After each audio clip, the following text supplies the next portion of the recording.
بسم اللہ الرحمن الرحیم، شروع اللہ کے نام سے جو بڑا مہربان نہایت رحم کرنے والا ہے۔ السلام علیکم۔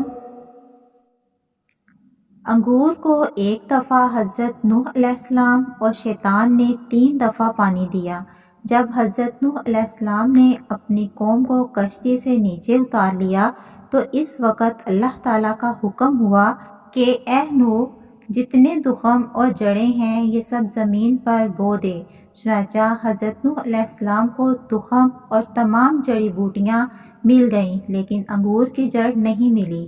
تب اللہ تعالیٰ کی بارگاہ میں عرض کی تو آواز آئی کہ اسے ابلیس لعین نے چرا لیا ہے۔ جب حضرت نوح علیہ السلام نے ابلیس سے پوچھا کہ تو نے انگور کی جڑ چرائی ہے، لا کر دو، تو شیطان نے انکار کر دیا۔ اللہ نے مجھے خبر دی ہے تو نے اس جڑ کو چرایا ہے۔ تب شیطان نے کہا میں لاؤں گا۔ پھر کچھ ہی دیر میں اس نے لا کر حضرت نوح علیہ السلام کے حوالے کر دی، اور اس نے ایک شرط رکھی کہ جب تم جڑ بو دو گے تم اس کی جڑ کو 1 بار پانی دو گے اور 3 بار میں پانی دوں گا۔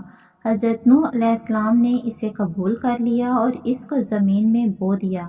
چنانچہ حضرت نوح علیہ السلام نے 1 دفعہ اور شیطان نے اسے 3 دفعہ یعنی لومڑی، شیر اور سور کو مار کر ان تینوں جانوروں کا خون اس کی جڑ میں دیا۔ اس لیے جو شیرنی انگور میں ہے وہ حضرت نوح علیہ السلام کے پانی دینے کی وجہ سے ہے، اور اس سے جو شراب بنتی ہے وہ ابلیس کے پانی دینے کی وجہ سے ہے۔ اس لیے شرابیوں کا مزاج پہلے لومڑی جیسا ہوتا ہے، پھر شیر اور آخر میں سور جیسا ہوتا ہے، کیونکہ نشے کی حالت میں شرابی دیکھتا، سمجھتا، سنتا نہیں ہے۔